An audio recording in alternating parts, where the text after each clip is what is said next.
Moore's law is like a heartbeat for the tech world. It says that computer chips get twice as powerful every 2 years. This means we can cram more transistors onto a chip. More transistors mean faster processing and more capable devices. Think of it like cramming more ingredients into a recipe. You get a richer, more complex flavor. Moore's law has fueled the digital revolution for decades. From smartphones to supercomputers, Moore's law has touched every aspect of our lives. It has made technology smaller, faster, and cheaper. Remember those bulky computers from the 1980s? Moore's law made it possible to fit more power into your pocket than those room-sized machines.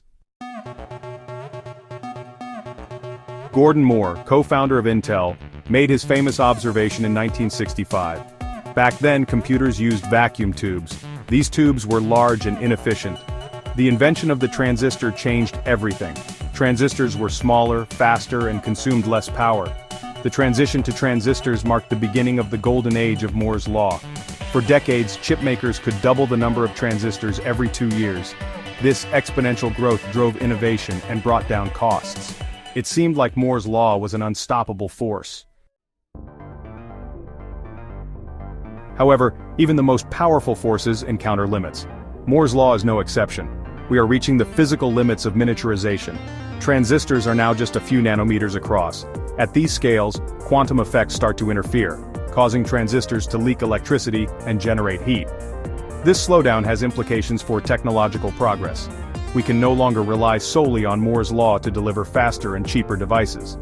Innovating in areas like artificial intelligence and machine learning requires immense computing power. The slowdown of Moore's law poses a significant challenge. So, is Moore's law dead? Not quite. While the traditional approach of shrinking transistors is hitting a wall, new possibilities are emerging. Quantum computing, for example, exploits the bizarre rules of quantum mechanics to perform calculations impossible for classical computers. Another promising avenue is the development of new materials. Graphene, for instance, is a single layer of carbon atoms with incredible properties. It is stronger than steel, conducts electricity better than copper, and is transparent. These new materials could lead to breakthroughs in computing power and efficiency. While Moore's law may be slowing down, the future of computing remains bright. We are entering a new era of innovation, driven by the search for alternative paradigms and the exploration of uncharted technological territories.